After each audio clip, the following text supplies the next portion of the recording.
What's going on, guys? Welcome back to the Hoops and Stuff podcast. I'm your host, Isaac, and today we're going to continue our series that we started in episode 14, where we talked about 5 teams from each division, from each separate division. If you want to know more about the series, there's more to it in episode 14, but this is going to be part 5 out of 6. So you can go check out episode 14 to get more details after this episode, but today we're going to be talking about the Pacific Division.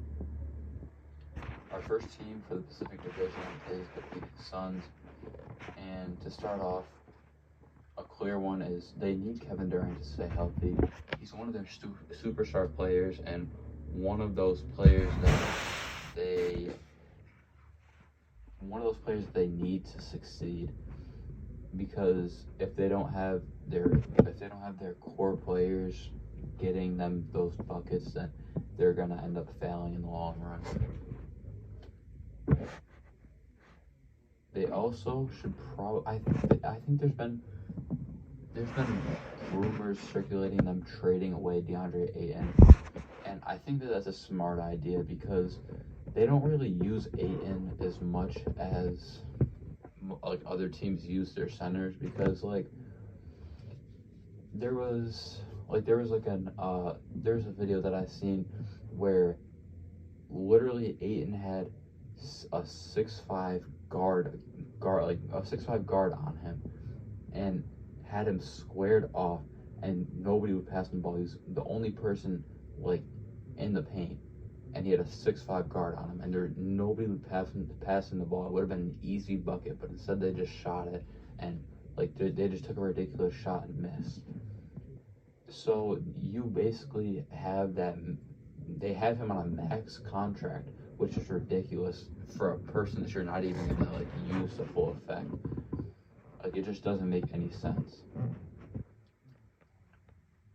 But after they trade Ayton, whoever they end up getting could make them a championship contender. They've already been deemed as championship contenders, and I feel like once Durant gets more comfortable with the team and gets more once he gets more used to the team, I think they'll definitely have a better shot at the championship than they did last year. Just because I feel like last year, towards the end, Durant just he wasn't relaxed with the team or anything. He just got to the team, so he wasn't really comfortable, I guess. So maybe that was the reason why they ended up losing in the playoffs, or maybe they just won't ever win a championship. And I was just chilling today, and across my phone came an ESPN notification that the Wizards were going to trade for Chris Paul and Landry Shamet and some picks and pick swaps and whatever for Bradley Beal. So that means that most likely Bradley Beal is going to the Phoenix Suns. It said that they were finalizing the trade, so Bradley Beal should be on the Phoenix Suns within the next couple of days, which is going to be crazy because obviously we know Bradley Beal, 3-time All-Star, phenomenal player, and he's never really had that, at least within the last couple of years, he's never had a solid team around him. So hopefully this Suns team, if they when they get Bradley Beal, I think they'll be an elite team. Trade away Ayton and get Bradley Beal, they're going to be elite. And the last thing that I want to talk about for this team is who is going to be the leader between Devin Booker and Kevin Durant. And I feel that right now on this team, Booker has more talent than KD, and they use Booker more than KD. But the thing that you have to look at is KD is more experienced than Devin Booker and has more experience of playing with different types of players than Devin Booker does, because Devin Booker's been on one team and he's a lot younger than Kevin Durant. Kevin Durant has been on multiple teams with players, some teams have been with players that like to shoot, or some teams have been with players that like to finish. It just everybody's different, and Booker has just been on the same team with pretty much the same teammates for his whole career. He's had a couple of teammates come in and out since he was there, but most most of the players that he's been with are like the same type of player because he's only played for one organization. So that's where it comes into like they could choose. But I think that Booker is going to be more of a leader for this Suns team than KD will, just because KD is getting older, and yes, he has more experience, but they really want Booker to be their future star, and he's already been a star, but I think he'll definitely get better. Next up, we have my personal favorite team, the Warriors. And my thought for the Warriors is they should try to trade for a solid center, because they haven't had a solid center in quite a while. I mean, they had Bogut, they had DeMarcus Cousins, but they haven't had a solid center within the last few years. I mean, Kevon Looney has been okay for us, but definitely not great. And I feel like a center who would fit this team is Miles Turner. And Miles Turner is a very overlooked center just because he's not on a very popular team. He plays for the Pacers, obviously. So they're not a really popular team, I would say. But Miles Turner is a good shooter for a big, and he can definitely play some solid defense, and that's what the Warriors need, because the Warriors are obviously a shooting team, because they have Clay, Curry, and they have Jordan Poole. So Miles Turner is just gonna add to your what's the word I'm looking for? He's gonna add to your team. Like he's gonna make you guys better. And in the regular season last year, he was a 37% 3-point shooter, which is solid for a big. That's solid. And that's exactly what they need. I feel like just a solid center who can get you some threes and play some good defense. I mean, he can block pretty good. I mean, obviously he's one of those tall players. He's 6'11". I mean, that's a pretty good size for a center. I mean, some centers are like 6'8", 6'9". So 6'11" is pretty good for a center. And I feel like he would turn the Warriors back into a championship team, honestly. Another thing that I could see the Warriors doing, I would not like it because I am a Warriors fan, but they could trade away Clay and possibly commit to Jordan Poole, because Clay is obviously getting older, and Jordan Poole is a young player who has just came onto the scene, and he's doing great. But a problem with Poole is that he's a very inconsistent player, and he doesn't stay put it. Like, he'll put up 28 one night and 8 the next night. Like, you never know what you're gonna get out of Poole. For the Warriors, I think that they should definitely draft a center this year, and even if they end up trading for Miles Turner, I think they should still try to get a center, just because they don't really have a backup center. I mean, JaMychal Green, I think, is technically their backup center right now, but JaMychal Green is supposed to be a power forward, and I just feel like he doesn't really have the build to be a center, but he is a good player. Like, I really like JaMychal Green, don't get me wrong, but I just don't think that he can play that center position for us. And the final thing that I want to talk about for the Warriors is their depth. They have really good depth. I mean, obviously they have their great starting five. They have Steph, Clay, Andrew Wiggins, Draymond Green, and Kevon Looney. But then you have players like Jonathan Kuminga, Moses Moody, Dante DiVincenzo, and Jordan Poole off your bench. You got JaMychal Green off your bench. Just some solid players to come off your bench. and especially with like they have a great starting five, and they have a solid like to have a solid bench with that good of a starting five is like it's really hard to do just with like the contracts and stuff.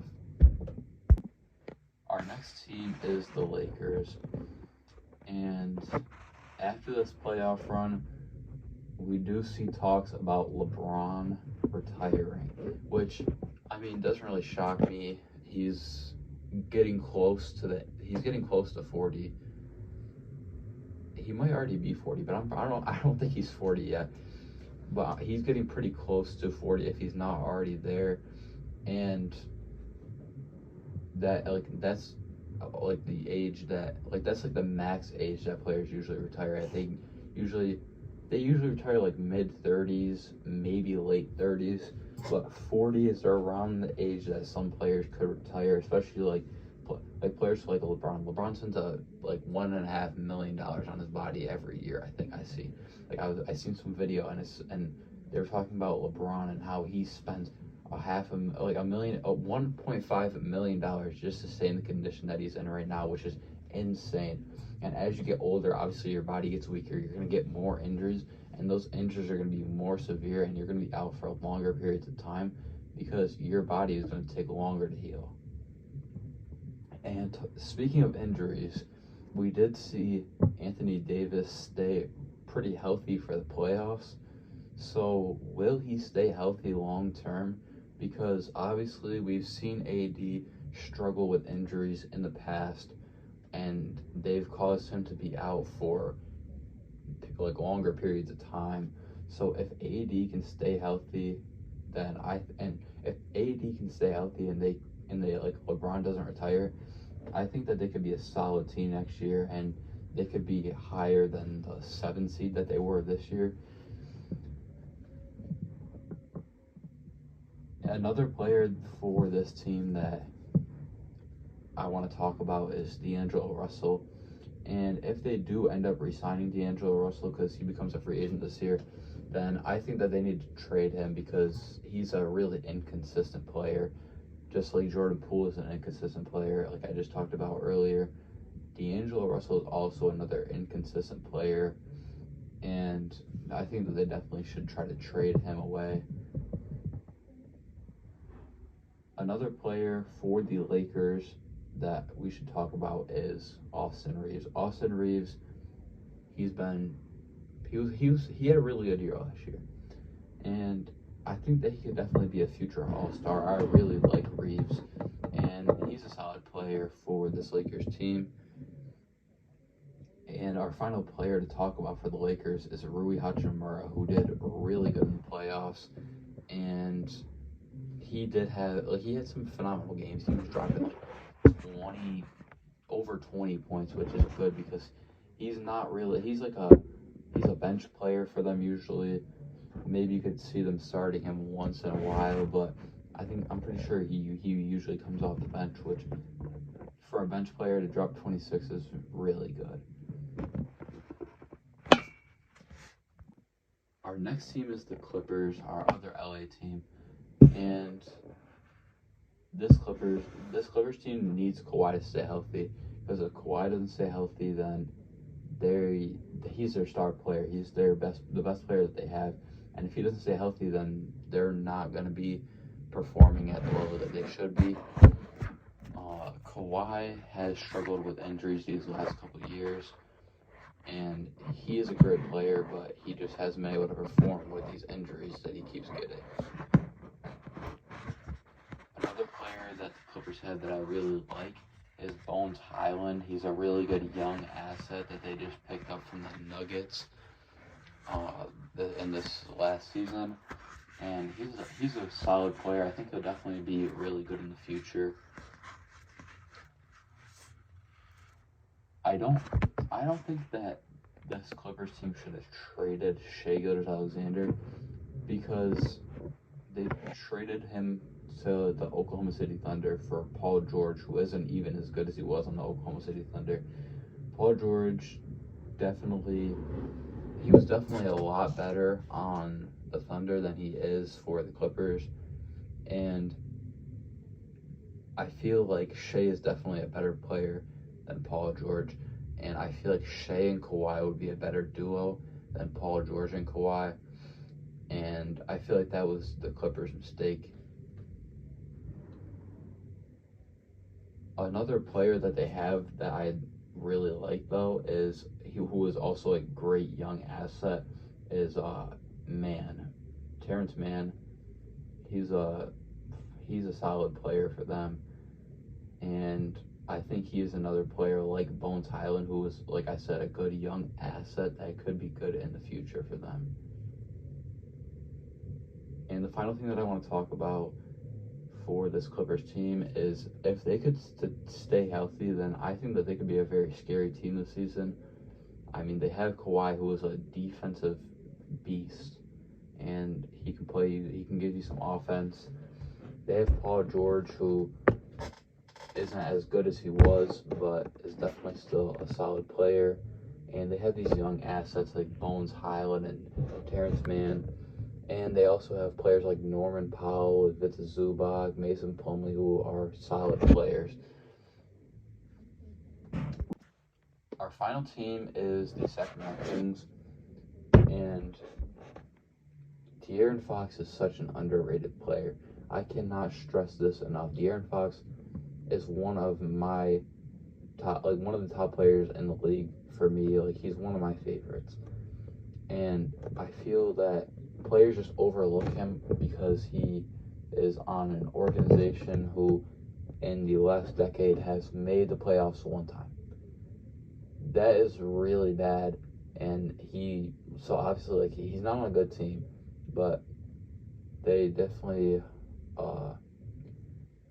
flipped that around and they've made their team better. And last year was the first time that they made the playoffs in like 16 years, which is insane. And De'Aaron Fox helped with that a lot because he's so skilled and he's so quick. He can get to the basket like right away. Like, he could just get past like anybody. It's insane. And in my opinion, I feel like they should have kept Halliburton over Domantas Sabonis, because don't get me wrong, Domantas Sabonis is a great player, but Halliburton is young and he's good right now, and he's still getting better. And I feel like he's gonna get you more than you're gonna get out of Sabonis, because Sabonis is getting older. He's not super old like this. You still have quite a bit left in him, but Halliburton's going to give you a lot more than Sabonis will, I feel like. And this Kings team should definitely draft a small forward or get one in free agency, because their small forward right now is Harrison Barnes, who is a good player, don't get me wrong, but he is also getting older. So eventually he's going to end up retiring. And I mean, they have Keegan Murray, who I guess you could put as small forward if you want to, but I feel like they should definitely just try to get somebody to replace Barnes, and maybe don't get rid of Barnes, but just put him on the bench, or you could trade him away for something valuable if you do want to get rid of him. You could probably trade him away for at least maybe a first-round pick or two. He's a pretty solid player. I feel like you could definitely get a first-round pick out of Barnes. Maybe not two. Maybe that's a little bit of a stretch, but I think that they could definitely get one out of him. Final thing that I want to talk about for this Kings team is their depth. I feel like they need more bench players. I mean, they have Davion Mitchell on their bench, who is a great player, but I just feel like they should definitely try to get more than Davion Mitchell. They should try to maybe replace Alex Len, who is a mid player, and just get some more players. Not even just Alex Len. They should just get some more players for their bench so that they have depth like some of these other teams. Because if you don't have your depth, then like you're not going to be able to compete, because your only good players that you have are going to get tired out, and that's what causes you to lose. That's going to be it for today's episode. If you guys enjoyed, hit the like button and subscribe. And I'll see you guys next Sunday for part 6 of the series, which is going to be the final part.